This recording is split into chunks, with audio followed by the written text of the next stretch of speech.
আসসালামু আলাইকুম। আজকের পর্ব থাকছে চটপটি রেসিপি। তাহলে এবার চলুন তৈরি করা যাক। এখানে আমি ৩ কাপের মতো ডাবলি ডাল নিয়েছি। সারারাত ভিজিয়ে রেখেছিলাম। ভিজিয়ে রাখার পর অনেকটা নরম হয়েছে, ফুলে উঠেছে।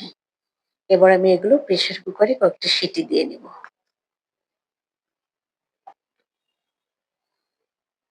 এখানে ১ টা আলু দিয়েছি, সামান্য একটু লবণ, সামান্য একটু হলুদ।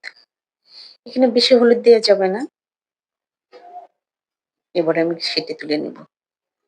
এখানে কয়েকটা তেঁতুল নিয়েছি।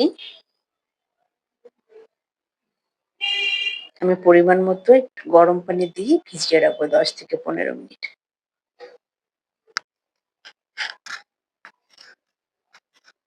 আমার চটপটিগুলো সিদ্ধ হয়ে গেছে।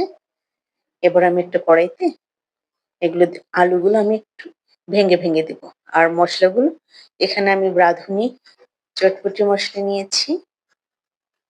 এগুলো আমি সামান্য পরিমাণ দিয়ে দিলাম। এগুলো আর দেওয়ার পরে একটু ভালোভাবে একটু বলক তুলে নিব। মসলা দেওয়ার পরে একটু ভালোভাবে জাল না করলে এটার মসলাগুলোর কেমন জানি একটা গন্ধ থেকে যায়। তাই আমি এগুলো একটু বলক তুলে নেব।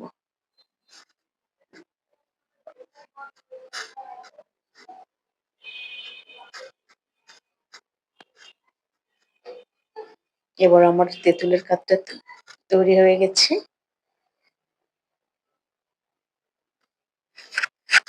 এবার আমি এখানে লবণ,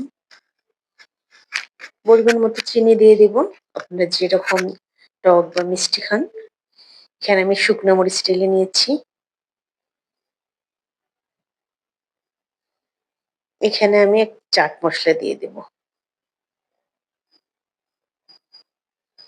ঘরে থাকা উপকরণ দিয়ে আপনারা চটজলদি কত সহজেই আপনারা চটপটি তৈরি করতে পারেন।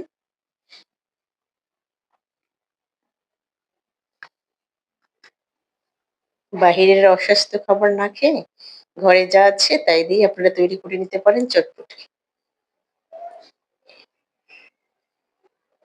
এবার আমি যতটুকু সার্ভ করব ঠিক ততটুকুই আমি এখানে একটা ডিশে ঢেলে নিয়েছি। এখানে পেঁয়াজ কুচি, কাঁচামরিচ কুচি, ধনেপাতা কুচি আর এখানে শসা কুচি দিয়ে দেব।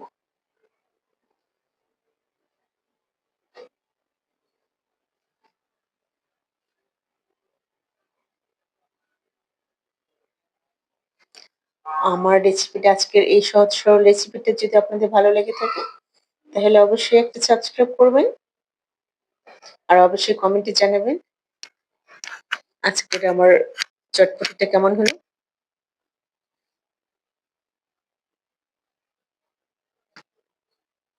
এখানে আমি উপর দিয়ে সামান্য পরিমাণ একটু টক দিয়ে দেব।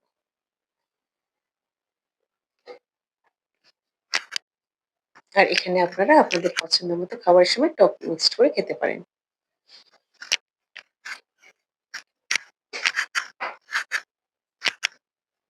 তাহলে ভালো হলো না? যে আমরা বাহিরের অস্বাস্থ্যকর ধুলোবালি খাবার থেকে আমরা বাসায় কত সহজেই আমরা নিরাপদ খাবার খেতে পারি।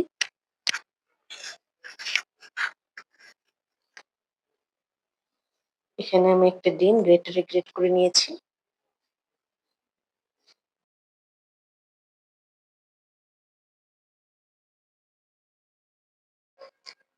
তাহলে কেমন হলো আমার আজকের চটপটি? অবশ্যই আমাকে কমেন্টে জানাবেন। ওকে? তাহলে একটা লাইক দিতে ভুলবেন না। সবাই ভালো থাকবেন, সুস্থ থাকবেন। আল্লাহ হাফেজ।